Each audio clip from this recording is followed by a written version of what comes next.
can I add my welcome? It's really great to see some familiar faces and lots of new faces as well. As Carl mentioned, I have a sort of day job, which is I'm actually a full-time psychologist. So I've been working with children, young people, families, and other professionals for, just about 20 years. So I'm part of St Barnabas Church in Cambridge, for those of you who know that. And I'm the sort of founder and co-chair of the Engage network. So, what's Engage and why is it needed? I'm just going to give you an overview here. Long story short, but I'd been finding out about the church gender imbalance a few years ago, and I felt prompted to get people together to address the issues. And then, I'm not a 36 visions before breakfast sort of Christian, but in one night in 2010, I had a really powerful dream where I really sensed the presence of God. And I was at Ridley Hall Theological College in Cambridge, and I knew of it, but I'd never been there. And all I knew was that I was at a small conference at Ridley. Well, just 6 days later, I was actually invited to a seminar at the Simeon Centre at Ridley, which was about singleness. And there I met Adrian, and we shared ideas. And in 2012 and 2013, we had the first small conferences of Engage at Ridley. So since then, Engage has become a growing national network of organisations who are collaborating to make Christian marriage possible. Not compulsory, possible, all right? So there are some key principles underlying the work. Firstly, it's really about the Great Commission. It's about reaching and discipling people. And relationships and marriage and family, they're all key discipleship issues, aren't they, for everybody? And then, well, biblically, singleness is good and marriage is good, but most Christian single people would like to get married one day, and most would like to marry a Christian. We know that from research that Christian Connection and others have done. Now, today we're talking about Christian marriage as being marriage between a Christian man and a Christian woman. And we're noting that according to passages in Corinthians, it's best for Christians to marry another Christian, although we recognise that some people become Christians after they get married. So, why is it being suggested that the church could be the biggest barrier to Christian marriage? Well, there are probably three key things. There could be others, but we're going to look at three key things for now. Firstly, the massive church gender imbalance. Now, we know that church attendance isn't exactly the same thing as being a Christian, but in terms of stats, it's probably our best indicator. So, Tear Fund 2007 and Evangelical Alliance 2012 research shows that 7.6 million attend church regularly in the UK, 2.6 million of these are men, and there's about 1 man to 2 women ratio in the church, fairly consistently across different studies. Just to let you know, the slides that we do today, and we're filming the talks as well, they will be on our website afterwards, so don't worry about writing everything down, okay? There's lots more on the website as well. So, if we're looking at that, that does mean that there are 2.4 million more women than men. And Carl will look at that a bit more later on. Secondly, there's a huge lack of teaching in the church on social trends and how these affect the church, on restoring the gender imbalance, and on relationships. So, I'm actually going to do a quick survey here. Hands up if you wouldn't mind. Okay, put your hand up if, in the last year, at your church, you had something teaching around singleness, healthy Christian singleness. Brilliant. Okay, hands down. Thank you. So, quite a few. Hands up if you did something on marriage. Brilliant, almost everybody, but not entirely. Thank you. And how many of you had teaching on how to get from A to B, i.e. godly dating? A handful. Okay, thank you. And these are people who really are aware of the issues. So the point is that generally, there's hardly anything there, okay, how to get from A to B, other than you sometimes get that old chestnut, just be content and wait on God, okay. So, the third thing is there's a lack of awareness of what's going on in the church.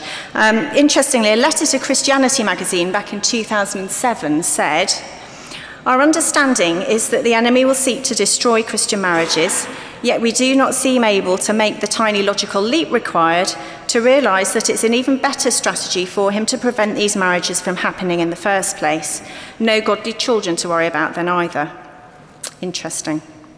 So what are the consequences of these barriers? Well, firstly, for singleness, and David will say more later on, but the EA research in 2012 found 61% of adult Christians under 35 to be single.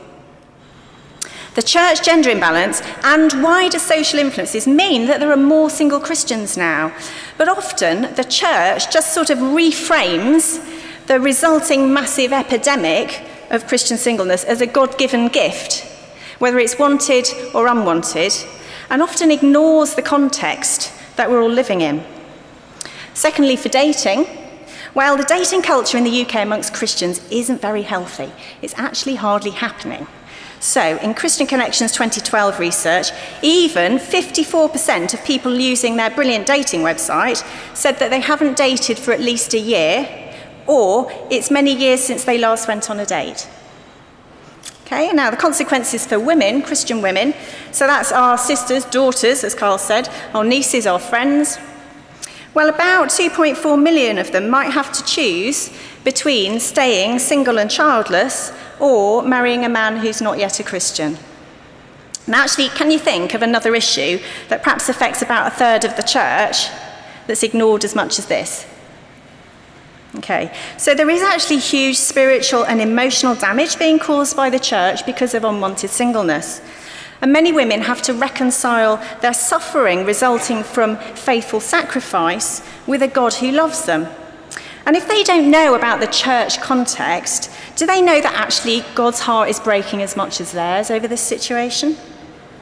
And then the agonies of unwanted childlessness, well, they're hardly recognised and supported for married couples often, and never for single people. And they have to grieve losing their hopes and their family and their peer group without a partner. And then for Christian women who are married to men who aren't yet Christians, often there's no recognition or support, and often there's just judgment from the church.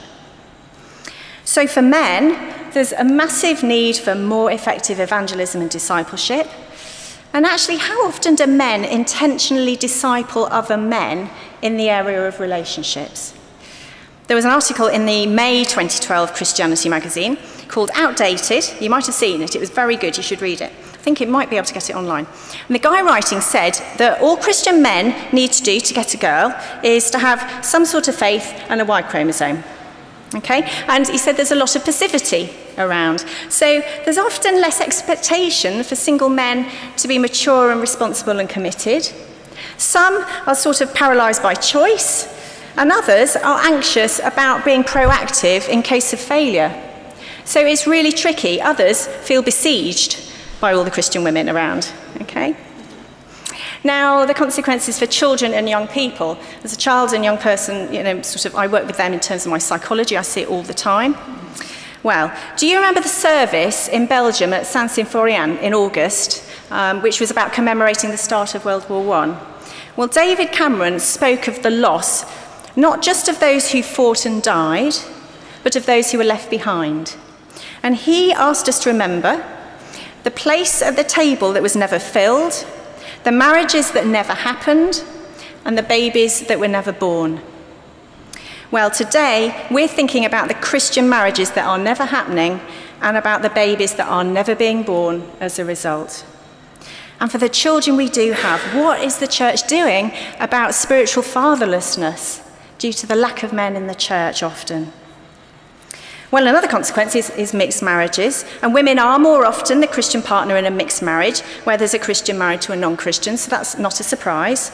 But it often does present difficult issues. So the EA found that over 90% of Christian couples expressed happiness with their marriage, while only 66% of those in a mixed marriage did so. Okay? And the consequences for Christian marriage now and in the future. So if the Bible teaches that it's best for a Christian to marry another Christian, then what is the church going to do to make this possible? And actually, if you look at the data, unless things change, only 11% of today's church's grandchildren will have 2 Christian parents. The details are on our website. So all these things are massive issues across a whole range of churches, which I think is reflected in the diversity of churches we have represented here today. And as I said, Engage is a network of Christian organisations, and we're collaborating to make Christian marriage possible. So this is our vision. It's to make singleness or marriage a genuine choice for all Christian women and men through a church which is gender balanced and teaches about healthy Christian singleness, dating and marriage. Okay. So, well, historically, different ministries in the church have been doing fantastic work, but sometimes they work in silos. Okay?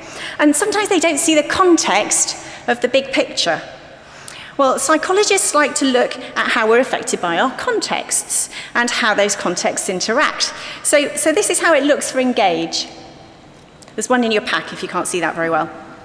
So, first of all, we've got the big picture of society's approach to relationships, and we know that can be quite different from the Christian perspective.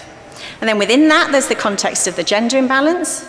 And then within that, there are the transgenerational needs for discipleship in the church around marriage, parenting, youth work, singleness, dating and relationships.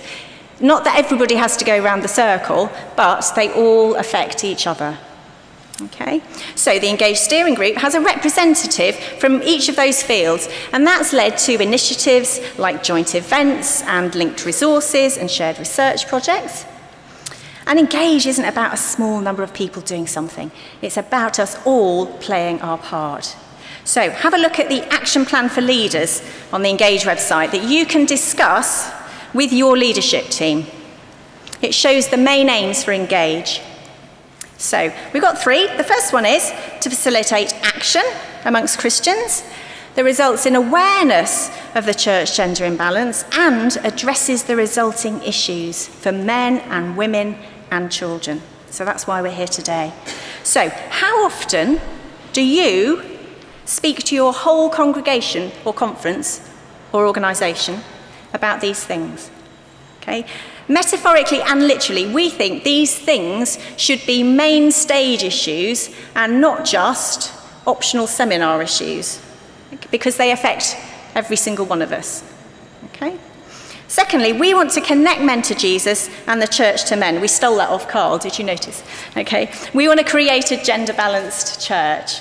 So, how often do you count those participating in your organisation or church by age or gender or marital status? Do you actually sit down and talk to different groups to find out what the issues are? And how can you link with an organisation like CVM to help redress the church gender imbalance? And then our third aim is to promote teaching for the whole church around healthy Christian singleness, dating, relationships, marriage and parenting. How can you make sure that there's ongoing frequent teaching for all young people and adults, again as main stage teaching and in smaller groups? So look at our website for lots of resources and ideas. And the key gap is for teaching about godly dating and relationships from what we've seen. In my view, everybody here and elsewhere should get the book called How to Get a Date Worth Keeping by the Christian psychologist Henry Cloud. It's full of excellent practical advice, and most of it, I've noticed, is on YouTube as well. So set up a teaching series, okay? And also look out for fantastic stuff from Andrea de Fope, who's here, and also Alclean. Where is she? Oh, is she? From Amsterdam. She gets the prize for the furthest distance travelled. Thank you. Okay, done lots of stuff at her church in Amsterdam and here as well with HTB. And Nikki and Scylla will explain what they're doing as well. So, it all needs prayer and action. Okay, so it's amazing for us to see the Lord joining the dots between what he's calling different people to do. And so he is powerful and he is changing things. So what's your role in it all? Okay.